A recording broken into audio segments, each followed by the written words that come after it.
ከ10,000 በላይ ተፈናቃዮች እንደሚኖሩ በሚነገርለት በህጻጽ የስደተኞች ካምፕ ውስጥ ነዋሪዎች መካከል አንዲት እናት ለቢቢሲ የትግርኛው ክፍለ ጊዜ በሰጡት አስተያየት እዚህ ካምፕ ውስጥ በርካታ አረጋውያን አሉ። ጉድ ነው የምናየው። አንዳንድ ለነፍሴ ያለ የሚያመጣልን እንጀራም ደረቆም እርሱም አይበላም። በውሃ ነክረነው ፈትፍተው ለመብላት ይሞክራሉ። እዚህ ሰው ሁሉ በረሃብ አንጀቱም ተጣብቋል። ዋናው ችግሩ ምግብ የሚባል ነገር የለም። ባለፉትም 6 ወራት ይሰጠን የነበረው እህልም ቢሆን ስሙ እህል ይሁን እንጂ የእህል ጣዕምናም ለዛም የለውም በማለትም የእርዳታ አቅርቦቱ እጥረትና ከረሃብ ከሞት ጋር ያለውን ፍጥጫም ገልጸዋል። በመጠለያ ካምፕ ውስጥ ያሉትም ተረጂ እናትም አስተያየታቸውን ሲቀጥሉ ያቺ የምትሰጠን የማሽላ እርዳታን የማያገኙ በርካታ ሰዎች አሉ። ማሽላው ብዙ የቆሸሸም ተረፈ ምርት ያለው በመሆኑ ታጥቦ እህል መሆን አይችልም። እርሱንም ቢሆን ስንት ነፍሰ ጡር እህቶችም ስንት አረጋውያን ስንት የሚያጠቡ እናቶችም አያገኙትም። እስከዛሬ በህይወት መቆየታችን ራሱ ለፈጣሪ ተመስገን እያልን ነው። በዚህ በኋላም ኢትዮጵያ ውስጥ በአንድ በኩል በራስ አነሳሽነት በአፍሪካ አህጉር ቀዳሚ የስንዴ ምርት አምራች አገር ሆናለች። ከውጪ አገር ለስንዴ ሸመታ በየዓመቱ የሚወጣ የነበረ ወደ $1 ቢሊዮን ሊድን ችሏል። ዘመናዊ የግብርና ቴክኖሎጂ በኢትዮጵያ ምድር በአነስተኛ ገበሬዎች ዘንድ እየተስፋፋ ነው የሚል የስንዴ አብዮት ወይም ዊት ሪቮሉሽን የተሰኘ ልማታዊ ዘጋቢ ፊልም አዲስ አበባ ከተማ ውስጥ ባለፈው ታህሳስ ወይም በፈረንጆቹ ዲሴምበር 18 2025 በይፋም ለተመልካቾች ቀርቧል። በሲኒማው ዙሪያ አሜሪካው በዓለማችን ቢሊዮነሩ ቢል ጌትን ጨምሮ አንዳንድ ምዕራባውያን ዲፕሎማቶች ውዳሴ መስጠታቸው የታወቀ ሲሆን በተቃራኒው ከኦሮሚያ ክልል ወለጋ ዞን በማንነት የተፈናቀሉ ከአዲስ አበባ 132 ኪሎ ሜትር ርቀት ላለፉት 5 ዓመታት በአማራ ክልል ሰሜን ሸዋ ደብረ ብርሃን የስደተኞች መጠለያ ካምፕ ውስጥ በረሃብ በርዛት በጥማት በመድኃኒት እጦት የሚስማቀቁ በፀሐይና በቁር የሚንገላቱ በሺዎች የሚቆጠሩ ወገኖችም ጨምሮ ፈቀቅ ሲልም ከአዲስ አበባ 700 እስከ 800 ኪሎ ሜትር ርቀት ላይ በሚገኘው የተፈጥሮና ሰው ሰራሽ ችግሮች የሚፈራረቁባት በአንድ በኩል አደገች ተመነደገች የሚሉ የብልጽግና ዜና የሚነገርባት በሌላ በኩል የዜጎቿ ስቃይ መከራ ሞትና መርዶ የሚሰማባት ኢትዮጵያ ሰሞኑን ከወደ ሰሜን አቅጣጫ በረሃብ የተጎዱ የረገፉ አስተዋሽ ያጡ ዜጎች በአጠቃላይ ከመሞታችን በፊት ድረሱልን የሚሉ የተማጽኖ ጥሪም እያቀረቡ ይገኛል። ፖለቲከኞች በበኩላቸው ችግሩን ለመቅረፍ በጋራም ከመነሳት ከረሃብና ሞት ጋር በተፋጠጡ ወገኖችም የፖለቲካ ቁማርም እየተጫወቱ እንደሚገኙም ተስተውሏል። በሰሜን ኢትዮጵያም ትግራይ ክልል በግምት ከሽሬም ደደቢትም 48 ኪሎ ሜትር ምዕራብ አቅጣጫ በሚገኘው አስገዶ ወረዳ ውስጥ የሚገኘው የህጻጽም ስደተኞች ካምፕ የሚኖሩ ብዛት ያላቸው ተፈናቃዮችም ከምግብና ከረሃብ ጋር በተያዘም በተፈጠረም የተመጣጣኝ ምግብ እጥረትና መከላከል የሚቻል በሽታን መከላከል ባለመቻሉ ለዘመናትም ከኖሩበትም አካባቢ በጦርነት ሳቢያም የተፈናቀሉ ሰላማዊ ዜጎችም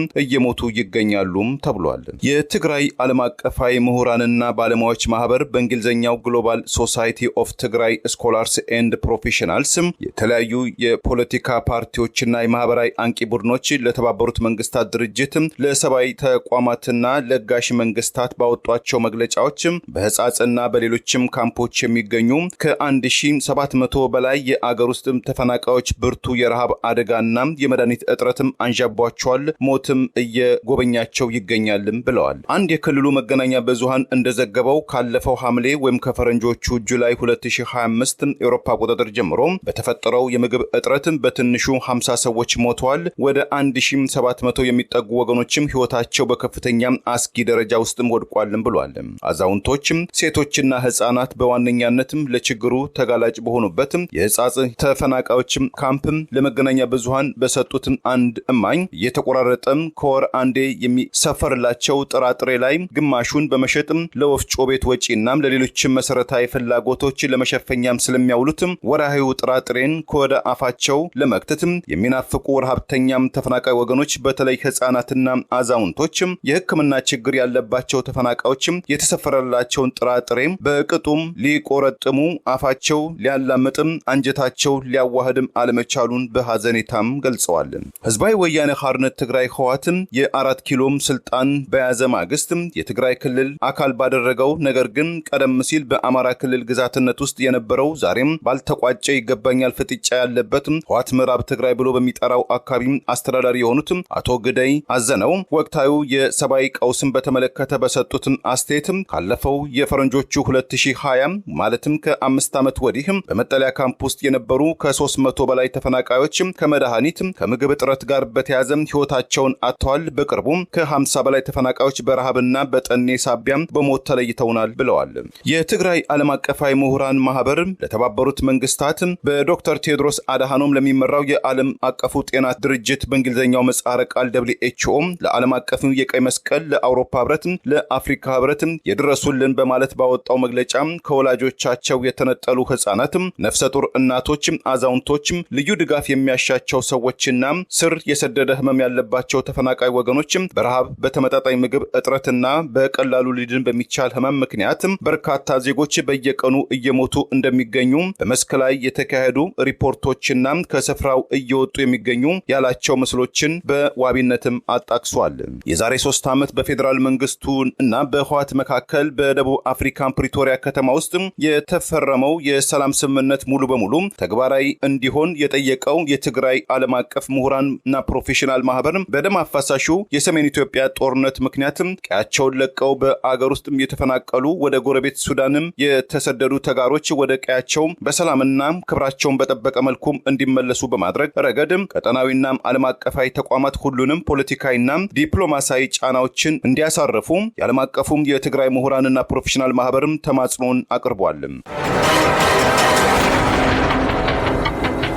በስተመጨረሻም በህጻጽም የተፈናቃዮች ካምፕ የሚገኙ ወገኖች የተደቀነባቸው የሰብአዊ ቀውስን ለመቀልበስ አፋጣኝ የሆኑ እርምጃዎች መውሰድ እንደሚገባ አጽንኦትም የሰጠው የትግራይ ምሁራንና ፕሮፌሽናል ማህበር የተፈናቃዮች ህይወትንና ክብርን በመታደግ ረገድ ከሁሉም ወገኖች ጋር ተባብሮ ለመስራት ዝግጁ መሆኑን በድጋሚም አረጋግጧል። ወይዘሮ አጸደ ገብረ ማርያም በእድሜ የገፉም ተፈናቃይ እናት ሲሆኑ በመጠለያ ካምፕ ውስጥ በቂ ምግብና ሕክምና ተገቢውን እንክብካቤን ባለማግኘታቸው በቀን ወደ ቀን ጉልበታቸው እየካዳቸው መምጣቱን የተረዳችው ልጃቸው መስፍን ለመገናኛ ብዙሃን ሰሞኑን በሰጠችው አስተያየት ወላጅ እናቴ በእግዚአብሔር ቸርነት ለበርካታ ጊዜያት ረሃብና መከራን ተቋቁማለች። ይሁን እንጂ በስተመጨረሻው አቅሟ እየተዳከመ መጣ። ወልዳም ያሳደገችኝ እናቴም የሚላስ የሚቀመስም ካለ ስትጠይቀኝ ነበር። የኔም ቤቴም እንደምታዩት ባዶ በመሆኑ ካለችኝ እየቆነጠርኩኝ በመስጠትም በሌላ ቀን ጦሟን በማደር መከራውን ስትጋፈጥም ቆይታም ከ5 ቀን በፊትም እጄ ላይ አረፈችም፣ በሞትም ተለየችኝ። በእኛም አካባቢም ሰዎች በረሃብ እየሞቱም ይገኛሉ በማለትም የረሃብና የሞትም ደመናውን በአካባቢው ማንዣበቡን ልጃቸው በሐዘኔታም ገልጻለች። ልጃቸው አስተያየቷን ስትቀጥልም በዚህ አስቸጋሪ የአየር ጠባይ ባለው የመጠለያ ካምፕ ውስጥ ለ5 ዓመታትም እየተሰቃዩ ከሚገኙ ወገኖች መካከል 2 ወይም 4 ሰዎች በየቀኑ ከአጠገባችን በሞት መለየታቸውን ስንሰማም ብዙዎቻችን ተስፋም እንቆርጣለን። ረሃብ አዛውንቶችን ብቻ መርጦ የሚጎዳም መጥፎ አጋጣሚ ሳይሆን የሁሉንም ቤት የሚያንኳኳም ልብ ሰባሪ ነው። በቀን አንዴም ኩርማን ምግብ ከአፍ ላይ አድርጎ ሌሊቱን ሙሉ ከረሃብ ጋር መጋፈጥ ምን ተስፋም ይሰጣል ስትል ሰው ሆኖም ተፈጥሮ ነገር ግን ከሰውነት ተራወቶ መጎሳቆልና አይቀሬው ሞትን በስተመጨረሻ መቀበል የቱን ያህል ከባድና መሪር መሆኑን ገልጻለች። በአካባቢው ተፈናቃዮች ዘንድም ለሁሉም ወገኖችም እናት እንደሆኑ የተነገረላቸው ብዙዎችም ክብር ያገኙትም ወይዘሮ አጸደ ገብረ ማርያም እንደ አብዛኛው ተፈናቃይ ዜጎችም ከክልሉም ሆነ ከፌዴራል መንግስቱም ተገቢውን ትኩረትና እንክብካቤ በመነፈጋቸው የተነሳም ከገጠማቸው ብርቱ ረሃብና ከባድ በሽታ ጋር በተያያዘ ከዕለት ወደ ዕለትም መዳከማቸውን የተመለከቱ የሕክምና ባለሙያዎች የአንጀት ኢንፌክሽን እንደገጠማቸው በመግለጽ የቀዶ ጥገና እንዲደረግላቸው ሐሳብ ቢያቀርቡም ከሴት ልጃቸው መክሰብ መስፍን በቀርም የተቀሩት ልጆቻቸው በአቅራቢያቸው ባለመኖራቸው ተገቢውን የሕክምና እገዛም በገንዘብ ለማግኘት አቅማቸው ባለመፈቀዱ ለሞት መዳረጋቸው የአካባቢው ተፈናቃዮች ነዋሪዎችም መካከል አንዷም ለመገናኛ ብዙሃን በሐዘኔታ እማኝነቷን ሰጥታለች። ማንነታችን፣ ሃይማኖታችን፣ ኑሯችን፣ እድገታችን፣ ስኬታችን፣ ውድቀታችን፣ ሁሉም ነገራችን በፖለቲካዊ መነጽር በሚመነዘርበት የዛሬቱ ኢትዮጵያ ውስጥ በአንድ በኩል በራስ አነሳሽነት በአፍሪካ አህጉር ቀዳሚ የስንዴ ምርት አምራች አገር ሆናለች።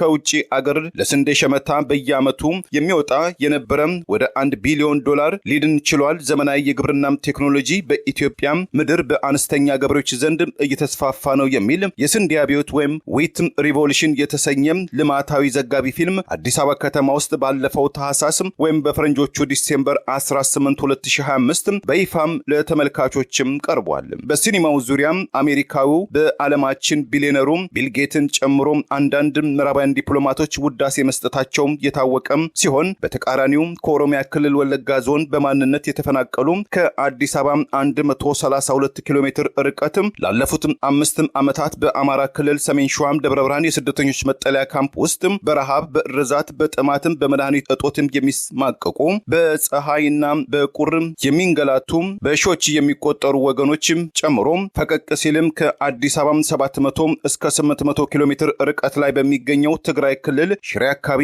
ከ1700 በላይ ተፈናቃይ ወገኖች ከሞት ጋር ፍጥጫ ውስጥ የመውደቃቸው ዜናን መስማት እንደ ዜጋ እንደ ሰብአዊ ፍጡር ልብን ይሰብራል። የኢትዮጵያና ሚሊዮን ዜጎቿ እጣ ፈንታ ምን ይሆናል የሚለውን ጥያቄ ማንሳቱ አያጠያይቅም። ድህረ ፕሪቶሪያው የሰላም ስምምነትን ተከትሎ የኢትዮጵያ ብሔራዊ ምርጫ ቦርድ በልዩ ትኩረት ወይም ስፔሻል ኮንሲደሬሽን ህጋዊ ሰውነት የፈቀደለት ነገር ግን ለአገራዊ ህግና መመሪያ ተገዢ አልሆነም በማለት ባለፈው ግንቦት ወር አጋማሽ ላይ ህጋዊ ፍቃዱን ዳግም የሰረዘበት የህዝባዊ ወያኔ ሓርነት ትግራይ ህወሓት የህፃጽን የተፈናቃዮች ካምፕ የሰብአዊ ቀውስን በተመለከተ ባለፈው ሰኞ መግለጫም አውጥቷል። በሁሉም የተፈናቃዮች መጠለያ ማዕከላት የሰብአዊ እርዳታም ቀንሷል፣ ከባድ ሰብአዊ ቀውስም ተፈጥሯል ያለው ህወሓት የትግራይ ክልል ሰብአዊ ቀውስም እጅግ ወደ ከፋም ደረጃም ተሸጋግሯል። በየቀኑ በረሃብና በበሽታ የሚሞቱ ወገኖች ቁጥርም ጨምሯል። ለዚህም ቀውስም ማሳያም አንዱ የሆነው በህፃጽም የተፈናቃዮች መጠለያ ማዕከል ውስጥ የተከሰተው ከባድ ረሃብ አንዱ ነው ብሎታል። በህፃጽ የተፈናቃዮችም ካምፕ ውስጥ ለተፈጠረው የሰብአዊ ቀውስም በዋነኛነት የፌዴራል መንግስቱን ተጠያቂ ያደረገው ህወሓት በትግራይ ክልል ህዝብ ላይ ይፈጸማል ላለው የዘር ጥፋት ወይም በእንግሊዝኛው ጄኖሳይድ ወንጀል ከዚህ በላይ መታገስ አንችልም፣ ይህንን አቋማችንን ለዓለም አቀፉ ማህበረሰብ ልናስገነዝብ እንወዳለን በማለትም ማስጠንቀቂያ አዘል መልእክቱን አሰምቷል። ህወሓትም በመግለጫው በቀድሞው የክልሉ ጊዜያዊ አስተዳደር ፕሬዝዳንት የጠቅላይ ሚኒስትር አብይ አህመድ የምስራቅ አፍሪካ ልዩ አማካሪ በሚኒስተር ማዕረግ የሆኑት አቶ ጌታቸው ረዳና የተወሰኑ ያኮረፉም ከህወሓትም የተገነጠሉ ጓዶችም የተመሰረተው በቅርቡ የክልላዊ ፖለቲካን ፓርቲ የህጋዊ ሰውነት ማረጋገጫን ከብሔራዊ ምርጫ ቦርድ የተሰጠው የዲሞክራሲያዊ ስምረት ትግራይ ወይም በምህጻሩ ስምረት የህፃጽን የተፈናቃዮች መጠለያ ካምፕ የሰብአዊ ቀውስን በተመለከተም ለችግሩ መፈጠር ዋነኛ ተጠያቂው ህወሓት መሆኑን ገልጾ የሰብአዊ ችግሩን ለመቀልበስ የሀገር ውስጥ እስከ ዓለም አቀፍ ማህበረሰብ ድጋፍም እንዲያደርጉ ስምረትም ጥሪ አቅርበዋል። በመጠለያ ካምፕ ውስጥ የተፈጠረው የሰብአዊ ቀውስም በሌሎች የመጠለያ ካምፖች መኖሩን የገለጸው ስምረትም ፓርቲም ነገር ግን የሰብአዊ ቀውሱም ከህዝብ እይታም እንዲደበቅም ተደርጓል። ኋላ ቀር ያለው ህወሓትም የፕሪቶሪያው የሰላም ስምምነትን ሙሉ በሙሉ ከማስፈጸም ሁሉንም ነገር ከስልጣንና ከቡድናዊ ጥቅም አኳያ ብቻ በመመልከቱና ህዝቡን እንደ መያዣ በመጠቀሙ ወደ ተወሳሰበም ስቃይ አሸጋግሮታል በማለትም ስምረት ፓርቲ ህወሓትን ክፉኛም ወንጅሎታል። በጦርነት ስቃይ የቆየው የትግራይ ክልል ህዝብ ፖለቲካዊ ወለድ በሆነ ምክንያት በከፍተኛ ስጋት ውስጥ እንደሚገኝ የገለጸው የኢትዮጵያ ህዝባዊ አብዮታዊ ፓርቲ ወይም ኢሃፓም በበኩሉ ባወጣው ወቅታዊ መግለጫ አሳቃቂውን ጦርነትም ሸሽትም ከቤት ንብረታቸው ተፈናቅለው በመጠለያ ጣቢያዎች የሚገኙ ንጹሃን ዜጎች ለሰው ሰራሽም ረሃብ መዳረጋቸውና ይህም ጊዜ የሚሰጥ ባለመሆኑ ሰብአዊ እርዳታ በአስቸኳይ እንዲደርስላቸውና ችግሩም በዘለቄታም እንዲፈታ ኢሃፓም አሳስቧልም ጥሪም አቅርቧል። ከ10 ሺህ በላይ ተፈናቃዮች እንደሚኖሩ በሚነገርለት በህፃጽ የስደተኞች ካምፕ ውስጥ ነዋሪዎች መካከል አንዲት እናት ለቢቢሲ የትግርኛው ክፍለ ጊዜ በሰጡት አስተያየት እዚህ ካምፕ ውስጥ በርካታ አረጋውያን አሉ። ጉድ ነው የምናየው። አንዳንድ ለነፍሴ ያለ የሚያመጣልን እንጀራም ደረቆም እርሱም አይበላም። በውሃ ነክረነው ፈትፍተው ለመብላት ይሞክራሉ። እዚህ ሰው ሁሉ በረሃብ አንጀቱም ተጣብቋል። ዋናው ችግሩ ምግብ የሚባል ነገር የለም። ባለፉትም 6 ወራት ይሰጠን የነበረው እህልም ቢሆን ስሙ እህል ይሁን እንጂ የእህል ጣዕምናም ለዛም የለውም በማለትም የእርዳታ አቅርቦቱ እጥረትና ከረሃብ ከሞት ጋር ያለውን ፍጥጫም ገልጸዋል። በመጠለያ ካምፕ ውስጥ ያሉትም ተረጂ እናትም አስተያየታቸውን ሲቀጥሉ ያቺ የምትሰጠን የማሽላ እርዳታን የማያገኙ በርካታ ሰዎች አሉ። ማሽላው ብዙ የቆሸሸ ተረፈ ምርት ያለው በመሆኑ ታጥቦ እህል መሆን አይችልም። እርሱንም ቢሆን ስንት ነፍሰ ጡር እህቶችም፣ ስንት አረጋውያን፣ ስንት የሚያጠቡ እናቶችም አያገኙትም። እስከዛሬ በህይወት መቆየታችንም ራሱ ለፈጣሪ ተመስገን እያልን ነው። በዚህ በኋላም ደግሞ ምን እንደምንሆን አናቅም ብለዋል። በትግራይ ክልል በመቀሌም፣ በሽሬም፣ በተንቤን፣ በአቢ አዲም፣ በሰሜን ምዕራብ አካባቢ በሰላህ ሳላህ ጨምሮ ከ1 ሚሊዮን በላይ ተፈናቃዮች እንደሚገኙ የክልሉ ጊዜያዊ አስተዳደር በቅርቡ ገልጿል። በህጻጽም የተፈናቃዮችም መጠለያ ካምፕ ውስጥ ወደ 14000 ሰዎች እርዳታ የሚያገኙ መሆኑን የገለጹት የመጠለያው ካምፑም አስተባባሪ የሆኑትም ቄሲስ አብርሃም አሪያ አብዛኞቹ ተረጆችም ዘግይተው ወደ ካምፑ የመጡ አረጋውያን መሆናቸውን እህል ውሃም ቢያገኙም እንኳን ጧሪ ስለሌላቸው ከጤና ሁኔታ አንጻር ያለባቸው ችግር የበረታ በመሆኑ የረሃቡ ችግር በተለያዩ አካባቢዎችም ቢከሰትም የህጻጽ አካባቢ ግን የተለየ የሚያደርገው በአብዛኛው አረጋውያን መሆናቸው በቅርቡ 5 ሰዎችም ታመው ህይወታቸውን ማጣታቸው በአጠቃላይ ከአለፈው 4 ዓመት ወዲህ 330 ሰዎች መሞታቸውና የሞታቸው መንስኤም በረሃብ ምክንያት መሆኑን አለመሆኑን ግን ቄስ አብርሃም ከመግለጽም ተቆጥበዋል። ለተረጆች የሚቀርብላቸው እህል ማሽላ መሆኑን የተናገሩት አስተባባሪው ማሽላው የተበላሸም ተጨማሪ ገንቢ አልሚ ምግብ እንደማያገኙ ሕክምናም ሆነ ንጹህ የመጠጥ ውሃም ችግር እንዳለባቸው ለ6 ወራትም እህል የማያገኝ ሰው አለም የሚያገኘውም 1 ወይንም 2 ኪሎ ነው። የሚመጣውም እህል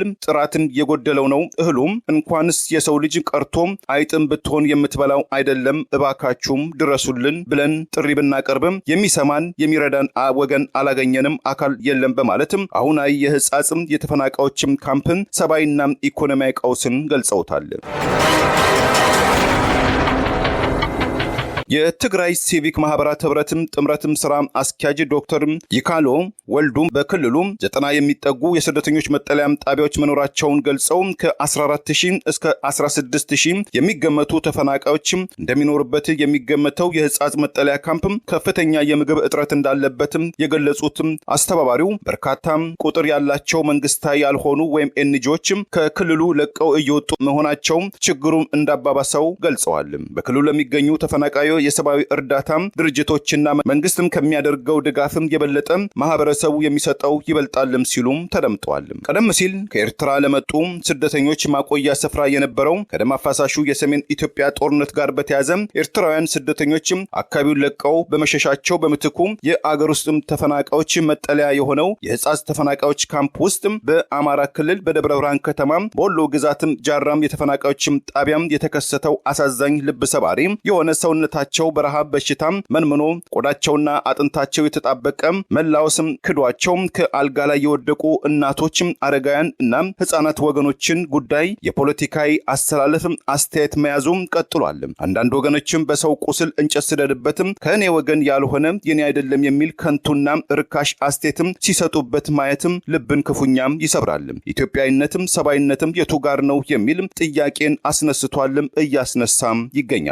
በትግራይ ክልል ከሚንቀሳቀሱት የተቃዋሚ ፓርቲዎች መካከል አንዱ በመሆን ካለፈው 5 ዓመት ጀምሮ እየተንቀሳቀሰ የሚገኘው ሳልሳይ ወያኔ ትግራይ ወይም ባይቶና በትግራይ ክልል የሚታየው የረሃብ አደጋን በተመለከተ በተለያዩ ጊዜያት ባወጣቸው መግለጫዎች የሰብአዊ ቀውሱ በአብዛኛው የሰው ሰራሽ በተለይ የጦርነት ውጤት መሆኑን፣ የፖለቲካዊ ቁርጠኝነት አለመኖሩ፣ በቂ እርዳታ አቅርቦት አለመድረሱና የፕሪቶሪያው የሰላም ስምምነት ሙሉ በሙሉ ለማስፈጸም ወይም ለመፈጸም የታየው ዳተኝነት ውጤት ነው ብሎታል። በህጻጽ የተፈናቃዮችም ካምፕ ሰሞኑን የታየው አሳዛኝ የሰብአዊ እርዳታ አቅርቦትም ቀውስም የአጠቃላዩን የቀውስ ሁኔታ የሚያሳይ ነጸብራቅ መሆኑን የገለጸው ሳልሳይ ወያኔ ትግራይ በመቀሌ ከተማ አቅራቢያ ከሚገኘው 70 ካሬ መጠለያ ካምፕ ውስጥ በምግብ እጦትም ከሚማቀቁ እና በቂ ጥበቃ ከማያገኙ ተፈናቃይ ቤተሰቦች የተገኙ 2 ህጻናት በጅብ ተነክሰው ህይወታቸውን በቅርቡ ማጣታቸው እንደማሳያ ነው። ተመሳሳይ ችግሮችም እንዳይፈጠሩ ተፈናቃዮችም ወደ ቀያቸው እንዲመለሱ በማድረግ ረገድ ለችግሩ ዋነኛ ተዋናያን የሆኑ የፖለቲካ አክተሮች ወይም ተዋናያኖች ላይ ተጽዕኖ እንዲያርፍም ለማቀፋይ የሰብአዊ እርዳታ ድርጅቶች የችግሮችን ውስብስብነት በማስመልከትና ጣልቃ በመግባት ረገድ አስቸኳይ የሞራልና የህግ ኃላፊነታቸውን ይወጡ፣ ትርጉም ያለው ጫና ይፍጠሩም ሲል ጥሪ አቅርበዋል። ጉምቱ ፖለቲከኞች፣ ምሁራን፣ የማህበራዊ አንቂዎችም ጎራን ይዘው ዘር፣ ሃይማኖትም መንደር ለይተው በሰው ህይወትም ቁማር ሲጫወቱ የዘመኑ የቴክኖሎጂና የማህበራዊ መገናኛ ብዙሃን ቲክቶክም ተጠቃሚ ከሆኑት ወጣቶች መካከል አንዱ የሆነው አዶናይ ብርሃኔ ወይም ብዙዎቹ አዶናይ የሚሉት ወደ 4 ሚሊዮን የሚጠጉ ተከታታዮችና መሰል ጓደኞችን በማስተባበር በማህበራዊ ገጹ ባደረገው ለህፃዝ ተፈናቃዮች ወገኖች እንድረስላቸው የ100 ብር ቻሌንጅ በተከፈተ 24 ሰዓት ባልሞላ ጊዜ ውስጥ ወደ 11 ሚሊዮን ብር ለማሰባሰብ መቻሉ የብዙዎችን የሰብአዊ ፍጡር አድናቂዎችን ልብ አሙቋል።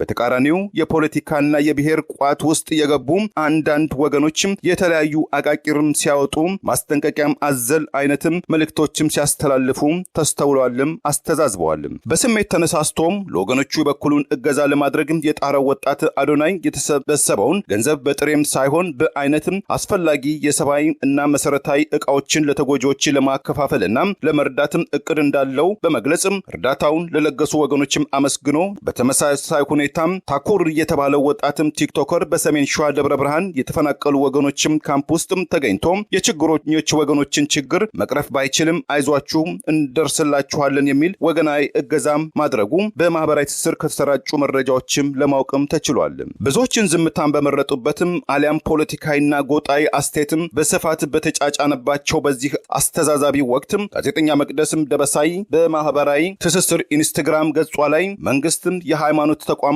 የሚዲያም አካላት የትነን በሚል መጠይቋም በኢትዮጵያ በተለያዩ አካባቢዎችም በተለይ በትግራይ ክልል በረሃብና በድርቅ ለሚሰቃዩ ወገኖችም መንግስትም የሃይማኖት ተቋማትና መንግስት ያልሆኑ ግብረሰናይ ድርጅቶችም የትናችሁ በትግራይ ክልል በሐጻጽም የተከሰተውን ረሃብና በሽታም ልቤን እረፍት ነስቶታል፣ ፈጣሪ የመከራውን ጊዜም እንዲያሳጥርልን በመለመን አቅም ያላቸው ወገኖች ሁሉ እንደየስጦታችን እንረባረብ፣ የሚዲያም አካላትና አቅም ያላቸው ወገኖችም ከፊት በመሆን የበኩላችን እንገዛም እናድርግ በማለትም ጋዜጠኛ መቅደስም ተማጽናለች። በህጻጽም መጠለያም ጣቢያ ውስጥም የተስተዋለውን ሰሞነኛ አሳዛኝ የረሃብ አደጋም ማሳያም ቪዲዮን ወጣትም ቲክቶከሮችም ማጋለጣቸውና በሐዘን መነጋገራቸውን የገለጹትም የክልሉ ጊዜያዊ ፕሬዝዳንት ሌተና ጀነራል ታደሰ ወረደ ወጣቶችም ህዝባችሁን ለመርዳት ያደረጋችሁትም እርዳታም በከፍተኛ ደረጃ አመሰግናለሁ። በተለይ በሀገር ውስጥና በውጪ አገራትም የምትኖሩ ወጣት ኢትዮጵያንና ኤርትራን የወገኖቻችሁን ህይወት ለማትረፍም ሌሊትም ተቀን እየሰራችሁ ስላለው ሰብአዊ ርብርብ በራሴም በትግራይ ክልል መንግስትና በህዝባችን ስም ለማመስገን እወዳለሁ። እንደ ህጻጽ ሁሉ ተፈናቃይ ወገኖቻችን ባሉባቸው በሌሎችም 145 መጠለያ ጣቢያዎች ውስጥ በተመሳሳይ ሁኔታ ላይ ይገኛሉ ብለዋል። የጀመራችሁትን ሰብአዊና የተቀደሰም ተግባር ተዳክሞ የቆየውን የጋራ እሴት በማጉላት ረገድ የራሱን አውንታዊ አስተዋጽኦ ስለሚያበረክት አጠንከራችሁ እንድትቀጥሉም ጥሬን አቀርባለሁ ያሉትም ሌተና ጀነራል ታደሰ ወረደ የፌዴራል መንግስት፣ ብሔራዊ ክልላዊ መንግስት፣ መላው የኢትዮጵያ ህዝብ በትግራይ ጦርነት ምክንያት ከቀያቸው ተፈናቅለው በሞት አደጋ ላይ ያሉትን ወገኖችን ህይወት መታደግ ዘላቂ መፍትሄም እንዲያገኙ ማድረግ ከውዴታም በላይ የዜግነትም የሰብአዊነት ግዴታ በመሆኑ የበኩላችሁን ድርሻም እንድትወጡ ከአክብሮትም ጋር ጥሪያችንን አቀርባለሁ ብለዋል። የኢትዮጵያ ተፈናቃዮችም ወደ ቀያቸው በአስቸኳይም ካልተመለሱ ችግሮቻችንን እየገፉም ከሄዱ ወደ ጦርነት ውስጥ ልንገባ እንችላለን ሲሉም ሌተና ጀነራል ታደሰም አስጠንቅቀዋል።